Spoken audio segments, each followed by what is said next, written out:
Hey, let's love on our craft with some good tools and some good books.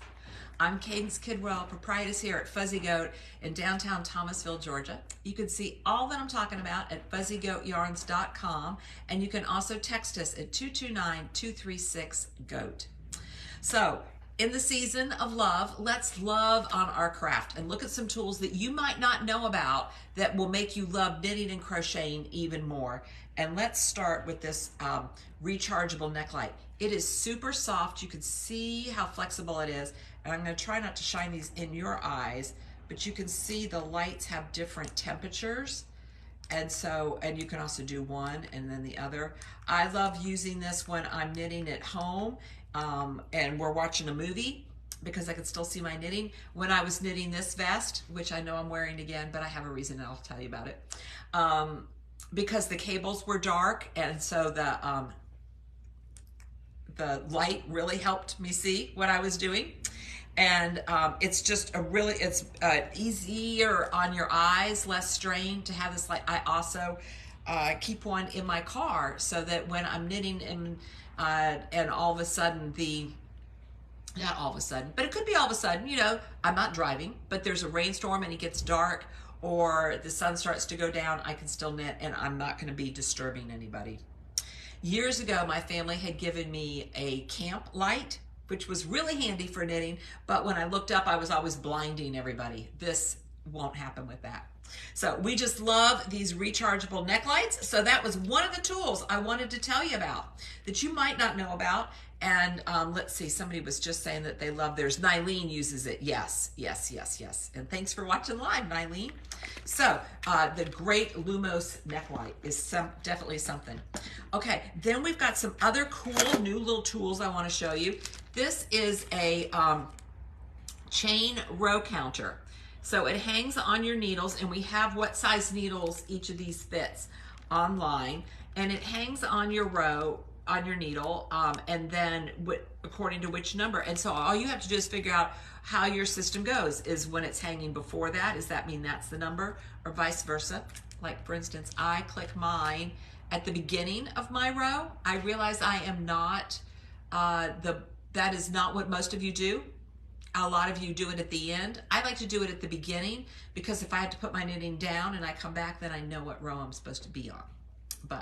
So we have these new little, and they all have like a fun little charm on there. So this is a sweater, and this one is a bee, and I think we have one tuxedo cat left over there. Also, this is a little bit harder to see in how I'm showing it to you, but this is a needle gauge for you to, you can look at what your needles are, what size they are, but more importantly, I like the fact that we had Katrinkles make this with the window long. So if you are measuring your stitch gauge, you can also, of course, go this way with your row gauge. You can, and most of them are by 4 inches. You can get all 4 inches right in there in that little window. So we thought that was really handy. We love working with Katrinkles, making new tools for you. We have one in stock that we designed called our favorite square needle gauge. So if you have some of the square needles, they don't fit in these little round holes to figure out what size they are. We have a needle gauge for that. And Melissa's making one now with Katrinkles for lifted increases because that's what we're doing in this sweater that we're all working on. I'll tell you about that too. So it's just so much fun. You know, we're a yarn shop that always looks to see what else we can make that will help us, which we know will also help you. Speaking of new little things, these are little acorns and little pine cones in this sweet little jar. So these are some brand new little stitch markers that we got in that will also help you just love your craft a little bit more when you come to those. And in addition to that, there is I want to make sure I'm open. Yes, it has little drawers, and you don't want to open it up upside down, but you open it up with the ones with the flowers on the top. And so this is our stitch marker sampler of our small and large, cool and warm sizes there. And I took a lot of my small ones and put them on our lobster clips, which we just got restocked. So those came in today, or yesterday. So we're super excited to have those back. It was a new tool that we tried out, and we weren't sure how it was going to work out. You guys love them, and so they are back in the store. Now, say your project's all done, and so now it's time to block. Lots of you don't like blocking, so I was thinking maybe if I show you these two things, it might make you enjoy blocking even more. I love blocking. I feel like it's like a magic eraser over the whole thing, just evening out everything. These knit blockers, they come in a plain white, but also a rainbow as well. So that's a lot of fun. And they're really combed, so they have pins on them. So this is, I don't know, let's say 8 pins. I wouldn't have to put 8 pins in. And so you can use this for really making a nice straight edge. And then there's some shorter ones also if you need those. So you might not have known about the knit blockers. And then you might not have known about blocking wires. Blocking wires are fabulous. So they come in this tin, they coil back up. When you unleash them, they are long pins, and you weave them in when you're doing shawls, anything that has a straight edge. It does take a minute or two longer to weave those in, but you will save that time in all of those pins, and then your edge is straight. When I do long rectangular pieces or big triangles, I absolutely use the blocking wires, and we get those from Israel, so we thought you guys might like to know about those too. And then we have, if you really want to love on your craft, we have this beautiful Notions clutch bundle in navy.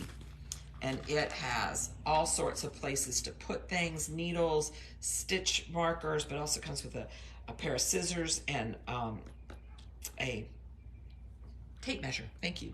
You could stuff your pattern in there. You could put your needle for your project over in there. Other little gizmos, your cable needle and things like that, you can put all in there. And then another zipper on the outside. This is just beautiful. We love this leather piece here, and by Thread and Maple. So we have that in navy and just a few of those. And then last but not least are buttons, which is why I am wearing my vest yet again. I know I've worn it a few weeks in a row. I do confess I love this vest very much, but we now have a restock of the buttons with the little bunnies on them and lots of others. We've not figured out the ideal way to display these in the store, so online is really going to be your best way. But we have these beautiful buttons. We just got these for the first time, Nylene and Jenny. These might be for you, these sweet little buttons with the bees on them. We've got some metal flowers. We have, yes, we have bunnies. We have lots of bunnies. These are British buttons. We just love. These fly out. They have little goats on them. They're just so darn cute. So those are some of the Notions, and I'll show you some of the buttons that I'm going to put on my sweater that I'll show you towards the end here. I'm going to use these on there. So I'm going to put those over there so I can remember to tell you about them. So we hope that you will find some great things in there for your knitting love and crochet.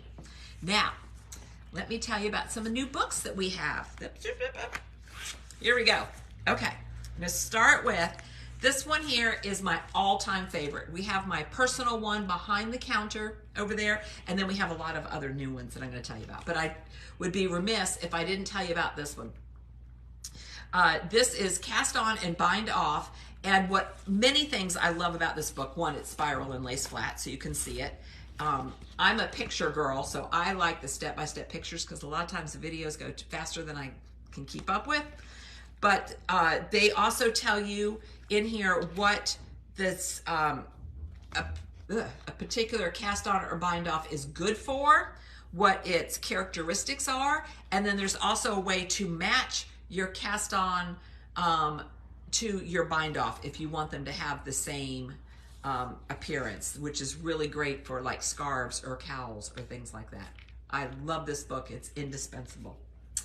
A brand new book that we just got in here is The Power of Knitting. I thought we would all love this, plus it's really beautiful. And it's how knitting empowers, heals, and reconnects us to one another and ourselves. It's all the things that we already know, but Loretta has written this down. She's an economist and a lifelong knitter. So she's taken us through history, looking at yarn at the social and political changes. It's a lovely book. I'm really enjoying it. This one came in, super popular all around the yarn world. And this one is the brand new sock project. And she has 25 patterns in here, 5 different heels, cuff down, toe up, how to size, how to fit, and of course, how to do them in color, if you like. You don't have to, but look at that. Look how fun that is. So this is just a fun, happy book that we got in. And speaking of socks, this is a classic that we are restocking. Diana is using this today in her sock class. So this is a great one. Also a nice tip of the spiral binding in there. So 2 at a time socks. You don't have to do them both at the same time, but if you wanted to, this is a great book. This one here is also a new book. This is Neat Knitting Techniques. And I know you're seeing the titles backwards, but you get the idea. And it has everything on how to cover a swatch in different knitting styles, so like the continental and the English, improving purl stitch problems, shaping stitches. It's just a really good standard, and I love the photographs, both the illustrations and the photographs to show you. So like this is how that stitch looks. Really handy. And then some beautiful crochet books, which is the embroidered crochet. This is a restock here. Look at how beautiful that is, how you could, and I'm sure you could do the same embroidery on knitting, but this is with particular attention to how the crochet stitch works. And last but not least, a restock of our crochet iconic women. So look how fun this is. Look, there's the queen. I'm re-listening because I am sad the crown is over. I am re-listening to the podcast about the crown. And so here's the queen, right? And so this is Crochet Iconic Women Who Changed the World. That's a really great book. And speaking of crochet, I didn't get to show you these last time because we got interrupted by our fabulous Black History Parade. But we have Toft kits back in the store. This is my personal favorite, which is the hippo in the tutu. And they make little guys this size. So we have our goat, Eldon the goat back, and then we also have this Jack Russell in there. And then I thought I brought it over, but I brought 2 Jack Russells, but we have also a Highland Coo. He's nice and curly and fluffy. And then we have some other classics that little kids would like as well. But they just make such a great size for little guys and girls to just kind of grab a hold of and drag around with them. I am wearing Thea Coleman's Smoke Show. And like I said, I know I've worn it a bunch, but I wanted to show off the buttons. And you do go look at all the different buttons. It's like a drug when they come. We stop what we're doing and we all just hover over these little wax paper bags and sort them out. And it's just lovely. Madeline and I just go a little nuts. It's like catnip for us. And then I'm working on my Gambit Cardi. So Melissa's teaching a class in this, and I came to it late. Oh, I also wanted to show you how I'm using my row counter. I'm sorry, not my row counter, my placeholder in my chart. So, and then it just slides up and down, which I'm not going to slide up and down because I need to know where I am in my chart. That's for my second project. My first project that I'm doing right now, I'm using highlighter tape because my placeholder is on this one, but I think I might have to actually get another placeholder because I enjoy that even better than the highlighter tape. So here's my Gambit Cardi. There you go. And we had Alicia of Knitwise Fibers dye up that same color because yes, sometimes we want to make it just like the picture too, just like the sample. So here is my Gambit Cardi. I'm much further behind than the other people in the class, but this has a lifted increase in it that I'm really enjoying, and then so that's why Melissa decided to have a tool made for that. I've got stitch markers for all of my repeats in the pattern, which are super handy, but I love this seed stitch detail, and down at this end are the cables and the butts, which also, if you've made cables, especially a 10 stitch cable, they make a little hole. So that's going to be the buttonhole. So I'm not using green buttons. I'm going to use these fun little kind of reddish coral buttons because I think it kind of looks like the seed stitch. So that's what I've got in mind for my buttons for that. So I can't wait. The other project I'm working on is, let's see how I can show you this one, is also in Alicia's Tweety DK. Let me pull this out.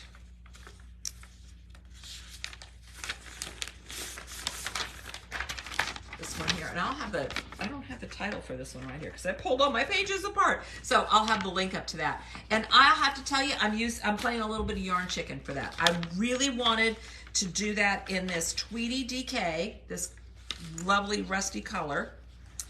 And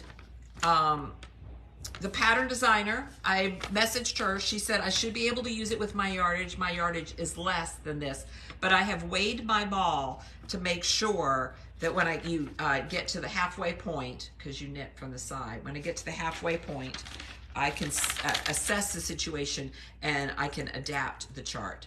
But I regret that I can't tell you the name right this second, but I'm going to have that up in there. But it is super fun because there is so much going on in there. There's cables. I've been doing it without a cable needle. There's a little bobble. There's twisted stitches. And then this is interesting because my gauge is tighter when I knit English than it is Continental. Continental is looser, and I also go much faster. So I'm doing my sweater in Continental. This one, I'm worried about running out of yarn. It also doesn't need to fit. So I did my gauge and I'm knitting in English. Kind of have to remember each time. And I did not remember for a little bit of time, and I don't know if you can see it, and I'm not going to redo it, but this cable here is fatter and plumpier than this one up in here because I was knitting Continental in here. I can't keep doing that. I'm definitely going to run out of yarn. So I have to go back to the English, and I'm going to leave it that way because I can use that as an opportunity to show you that, hey, in the grand scheme of things, nobody's ever going to remember that. And I can also show you how gauge is different depending on how you knit. I can't remember the last time I knit two projects at the same time that was basically the same yarn, just different colors.